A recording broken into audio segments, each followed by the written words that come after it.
Let's hear from Dr. Beier. Hello, Indiana. Can you hear us? Everybody's got a right to live well. Everybody's got a right to live well. Everybody's got a right to live well, not poor.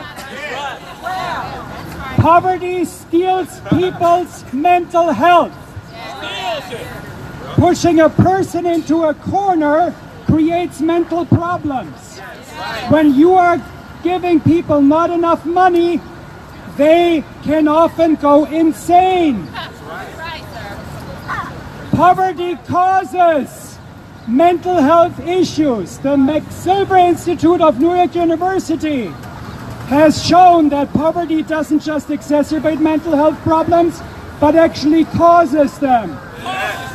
Poverty causes anxiety, depression, addiction, trauma, and despair-based aggression, which we only see as crime in the news. It's despair-based. Indiana has a serious problem. It ranks number 47 out of 50 states in mental health. Shame on Indiana. At the same time, 44% of Hoosiers are poor and low income. 44%. Creating and maintaining poverty is sociopathic. I'm a professor of clinical mental health counseling at a seminary. I study mental health issues. I believe that creating and maintaining poverty is sick. It is mentally ill. Those who maintain the system of poverty are mentally ill. They are sociopathic. Sociopathic. We don't usually diagnose those things much, but corporations and billionaires that are using money that other people need to live are stealing, and it's sociopathic because they don't have empathy for those who are suffering. And that's a sign of sociopathy.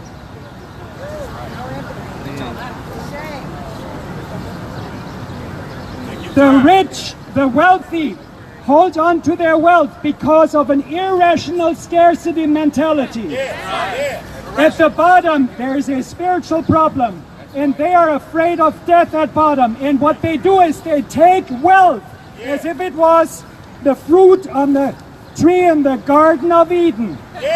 And they are thinking that this is what is going to save them. Say it.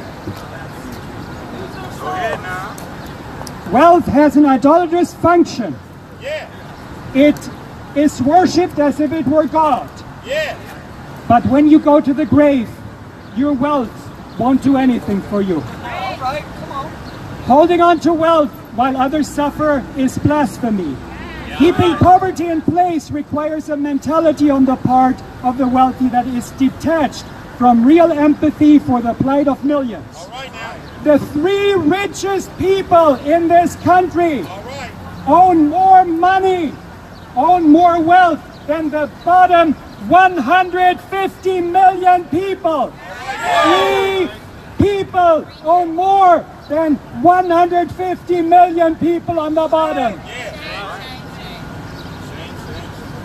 Instead of giving those who are poor, who are experiencing poverty because it's imposed on them, instead of giving them the health care, the mental health care that they need to deal with this anxiety, we diagnose them, we label them, we pathologize them, and then we put them in prison.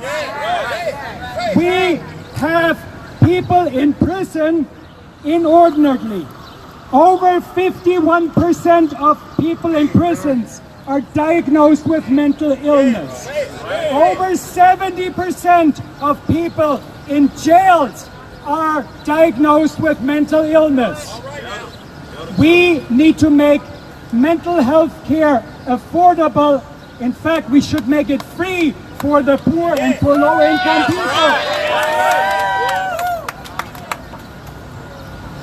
We should not pathologize those who suffer at the hands of poverty-induced mental illness.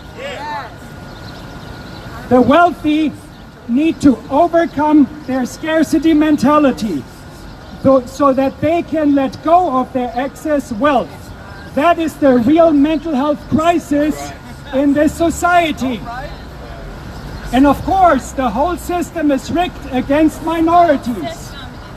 The whole system is systemically racist as well, because over 40% of inmates are African Americans, even though the population is only 14%.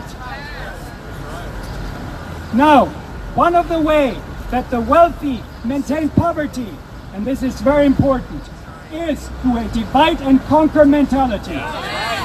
The wealthy love a divide and conquer mentality. The person at the top of our nation right now is a wealthy person who knows exactly how to use divide and conquer.